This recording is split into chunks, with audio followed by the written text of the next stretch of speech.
Kilo കപ്പ തോലൊക്കെ കളഞ്ഞ് കഴുകി വൃത്തിയാക്കി വെച്ചിട്ടുണ്ട്. ഇനി ഇതൊന്ന് വേവിച്ചിടാൻ വേണ്ടി ഞാൻ വെള്ളം ചൂടാക്കാൻ വെച്ചിട്ടുണ്ട്. വെള്ളം നന്നായിട്ട് തിളച്ചു. ഞാൻ കുക്കറിലിട്ടിട്ടാണ് വേവിച്ചെടുക്കുന്നത്. ഇനി കപ്പ അതിലേക്ക് ഇടാം.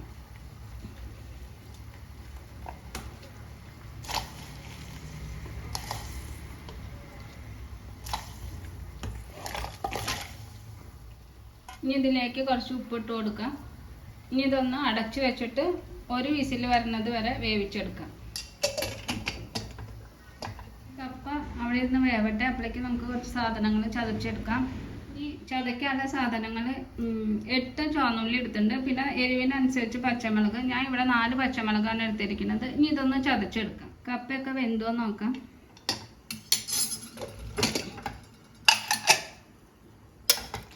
ഇപ്പം കപ്പയൊക്കെ നന്നായി വെന്തുണ്ട്. ഇനി ഇതിൻ്റെ വെള്ളമൊന്നും വേണ്ട, അതൊക്കെ ഒന്ന് ഊറ്റിക്കളയാം. എന്നിട്ട് എടുക്കാം. പാത്രം അടുപ്പത്ത് വെച്ചിട്ടുണ്ട്. അതിലേക്ക് വേവിച്ച് വെച്ച കപ്പ ഇട്ട് കൊടുക്കാം.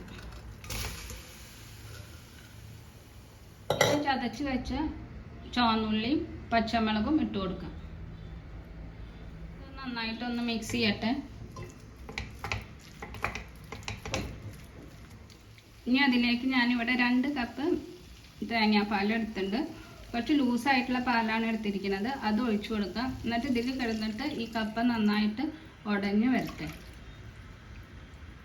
ഇനി ഇതൊന്ന് നന്നായിട്ടൊന്ന് ഇളക്കി കൊടുക്കാം. എന്നിട്ട് മീഡിയം ഫ്ലെയിമിൽ ഇട്ടിട്ട് ഇത് നന്നായിട്ട് വെന്ത് വരട്ടെ. ഉപ്പ് ആവശ്യമുണ്ടെങ്കിൽ ഉപ്പിട്ട് കൊടുക്കാം. വേവിക്കുമ്പോൾ ഉപ്പിട്ടുണ്ട്, അത് കാരണം നോക്കിയിട്ട് ഉപ്പിട്ട് കൊടുക്കാം. ഉപ്പില്ല, അപ്പം ആവശ്യത്തിനുള്ള ഉപ്പിട്ട് കൊടുക്കാം. ഇനി ഇതൊന്ന് നന്നായിട്ടൊന്ന് മിക്സ് ചെയ്യട്ടെ. എന്നിട്ട് ഇതൊന്ന് നന്നായിട്ടൊന്ന് വെന്ത് വരണം.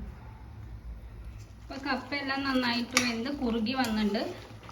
ഇനി തീ ഞാൻ ഓഫ് ചെയ്യാണ്. ഇരിക്കും തോറും ഇത് കുറുകി വരും. ഇനി ഇതൊന്ന് വറുത്തിടണം. വറുത്തിടാൻ വേണ്ടി ഞാൻ ഒരു പാൻ എടുത്തിട്ടുണ്ട്. അത് ചൂടായിട്ടുണ്ട്. അതിലേക്ക് വെളിച്ചെണ്ണ ഒഴിച്ചു കൊടുക്കാം. എണ്ണ ചൂടായിട്ടുണ്ട്. ഇനി അതിലേക്ക് 1 ടീസ്പൂൺ കടുക് ഇട്ട് കൊടുക്കാം.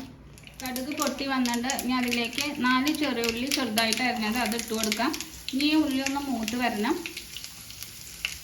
ഉള്ളി ഒന്ന് മൂത്ത് വരട്ടെ. മൂത്തതിന് ശേഷം അതിലേക്ക് കറിവേപ്പിലയും വറ്റൽമുളകും ഇട്ട് കൊടുക്കാം. ഉള്ളി നന്നായിട്ട് മൂത്ത് വന്നു. ഇനി ഇതിലേക്ക് കറിവേപ്പിലയും വറ്റൽമുളകും ഇട്ട് കൊടുക്കാം. കുറച്ച് കറിവേപ്പില ഇട്ട് കൊടുക്കാം. പിന്നെ 2 വറ്റൽമുളക് അത് ഇട്ട് കൊടുക്കാം. ഇനി ഇത് ഈ കപ്പയുടെ മുകളിലേക്ക് ഒഴിച്ചു കൊടുക്കാം. അപ്പോൾ പാൽക്കപ്പ തയ്യാറായിട്ടുണ്ട്. അപ്പോൾ എല്ലാവരും ഉണ്ടാക്കി നോക്കണം. ഇഷ്ടപ്പെട്ടാൽ ലൈക്ക് ചെയ്യണം, ഷെയർ ചെയ്യണം, സബ്സ്ക്രൈബ് ചെയ്യണം. Thanks for watching.